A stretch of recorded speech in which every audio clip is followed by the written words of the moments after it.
This one worm can regenerate itself when its head is cut off, and it can grow up to 10 meters long in your intestine. Yes, they both belong to the same phylum, and stay tuned with me till the end of this lecture to know which phylum it is. It's right, we're going to deal with phylum Platyhelminthes. Now, as the name suggests, and NEET loves to ask these questions. Confuse this phylum with the other phylum, which is Ascalominthes.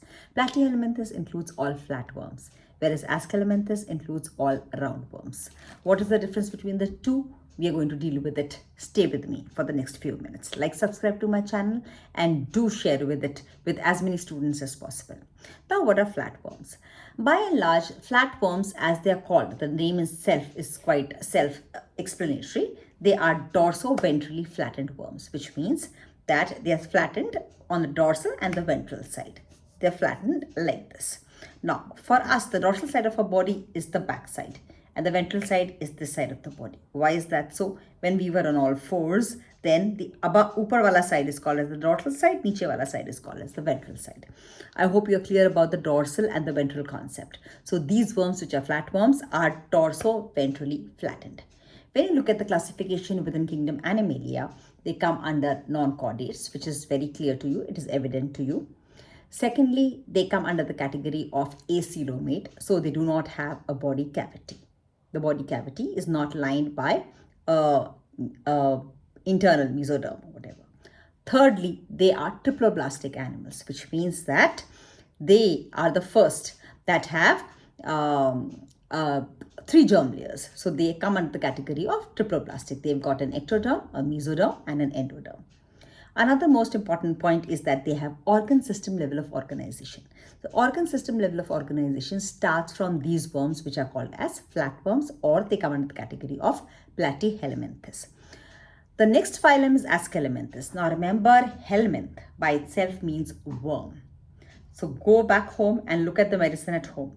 The medicine that your mother gives you when you are very young is called as an anti-helminthic medicine, which means it is a deworming or anti-helminthic worm. Flatworms are one of those worms. One example of flatworm is Taenia solium, which parasitizes human beings and grows up to 10 meters long in our intestines alone. Surprising, isn't it? Okay.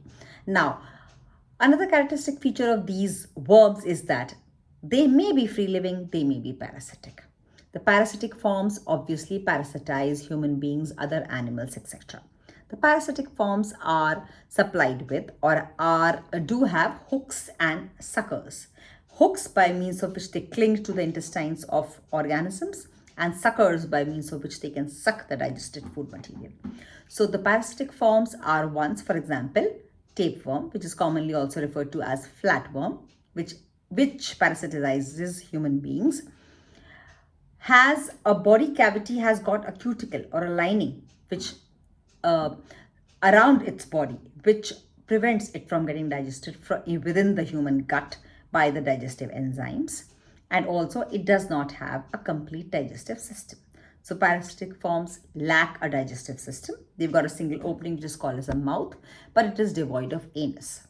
Now, also these worms are, they absorb directly nutrients from the host body through the body surface. Direct absorption takes place. The reproduction in these is typically, most of these worms are hermaphrodite. That is, both sexes are found within the same organism. And development is indirect. It goes through various larval stages. Fertilization also happens internally. That is, the fertilization takes place within the body of the organism. The free-living forms, examples of a free-living form is planaria is a free-living form, and planaria is known because it's got a great power of regeneration. Some few common examples of flatworms are Taenia solium, which parasitizes human beings, liver fluke, the biological name of which is called as fasciola. And another characteristic feature of this phylum is that the digestive tract, if present, is incomplete. It is without an anus, and the skeletal, respiratory, circulatory systems are all absent in these.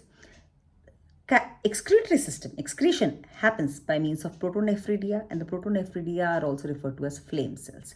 Remember, this is one very important point. That is, that the excretory system consists of flame cells, And the flame cells are also called as photonephridia. And excretion, the excretory product is nitrogenous waste products are excreted in the form of ammonia. So they are referred to as ammonotelic organisms. Now, the symmetry wise, they show a bilateral symmetry, and the body is acoelomate. It is dorsoventrally flattened. Some forms may be free living, most forms may be parasitic in nature.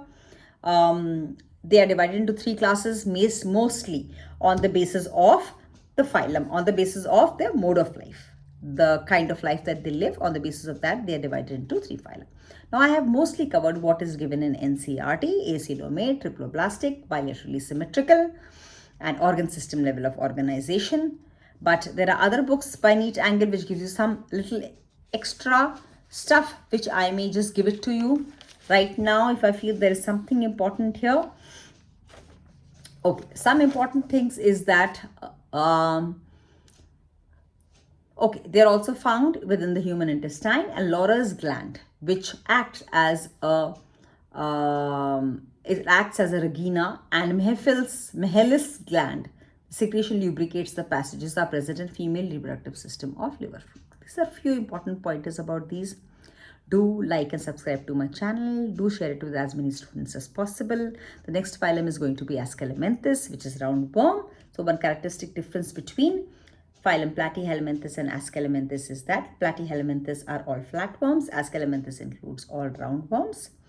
And Platyhelminthes are acoelomate. They do not have a body cavity, whereas Ascalominthes or roundworms have a rounded body cavity. They do not have a dorsally ventrally flattened body. They have a rounded transverse section. Also, Platyhelminthes are all acoelomate, whereas Ascalominthes are pseudocoelom. So they have something which is called as a mesoglia between the ectoderm and the endoderm. These are the 3 important point of differences between phylum Platyhelminthes and Ascalominthes. Stay tuned with me, like and subscribe to my channel, share with as many students as possible, and do comment with me, engage with me.